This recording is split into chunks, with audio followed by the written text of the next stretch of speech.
how they present this into the outside. About the use of symbols. Mm-hmm. He says after a while you get to the point where you don't have to go through the ritual of actually tracing them out. It's all the intent.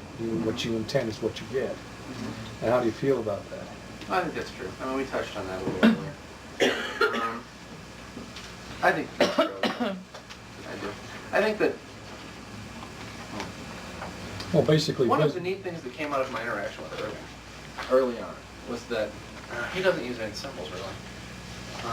And when you're on other sides of a phone line from each other, and you're sending specific energy currents to each other for the other person to analyze or look at or whatever, how you receive it is real kinesthetic, is by feel. And a lot of the stuff that, a lot of the things that he sent to me, I don't have any symbol for. The only way that I can reproduce that is by the way it felt to me. And I've kind of grown to like that to a certain extent. It's kind of neat. It's sort of a more intuitive way of just generating the energy and of calling the energy. Well, what about charging hands, before? Oh, I still go through all of Go it. through the ritual anyway, just for safety's sake? If in doubt, Reiki? I just like it. Yeah, I just like it.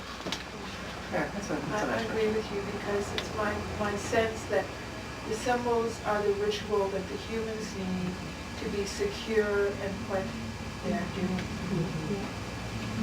One of the things that I do is a meditational series sort of during classes, and maybe we'll do one tomorrow.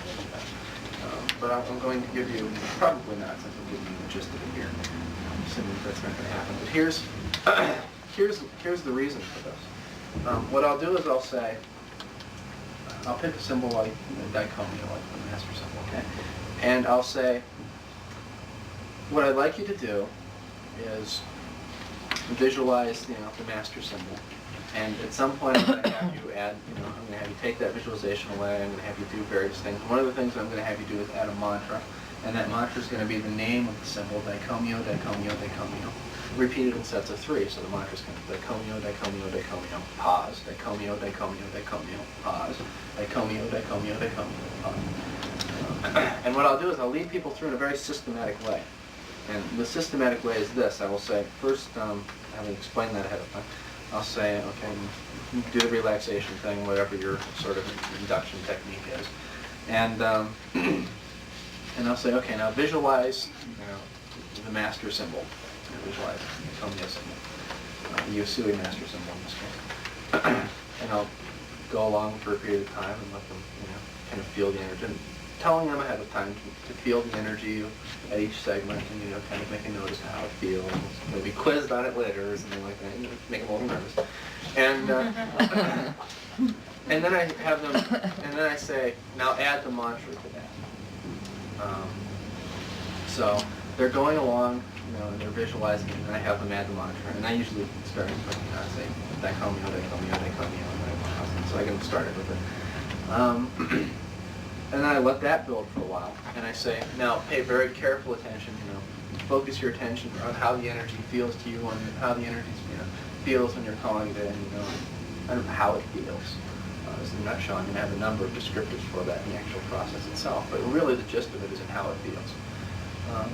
And I'll mention that a few more times, again, very aware of how the energy that you're calling in feels. And then I'll say, drop the symbols in the mantra. And just call the energy in by the way that it feels.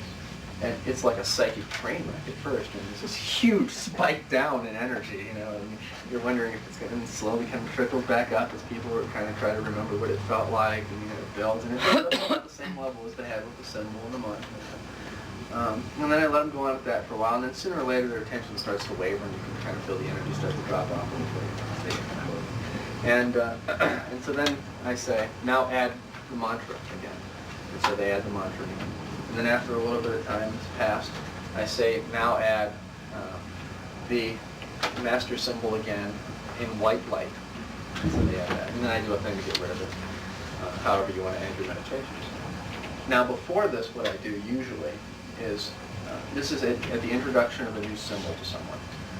So this is a power symbol. This can be a power symbol. It can be Daikon, or you can Seiki if you want to do it, or whatever.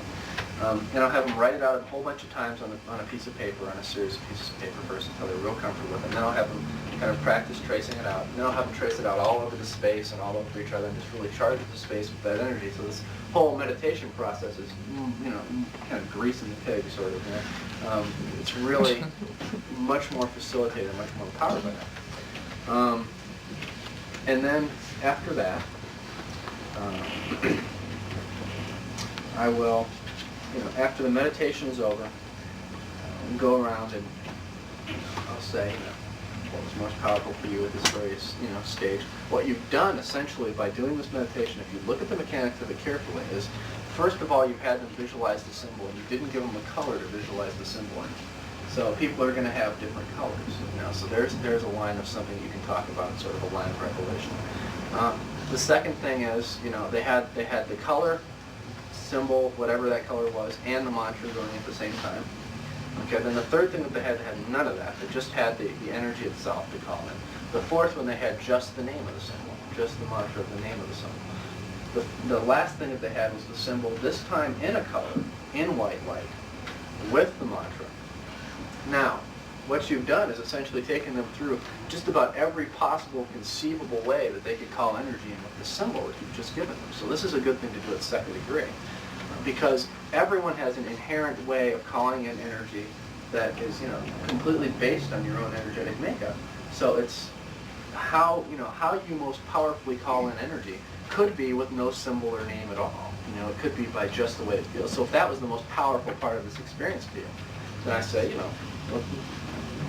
go forth and do no harm. Practice it with that method. See if that's going to be a carry-through thread in your healing work. Develop. It's sort of a way of finding out what people's specific gifts are in terms of calling energy and tailoring it to their needs. It's sort of one of those intuitive teaching things rather than the dogmatic thing. You can always trace a symbol and say the name 3 times, all of that. Wow, perfect.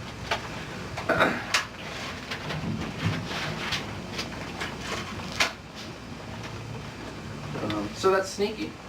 I admit that that's a real sneaky thing to do, but it works really well.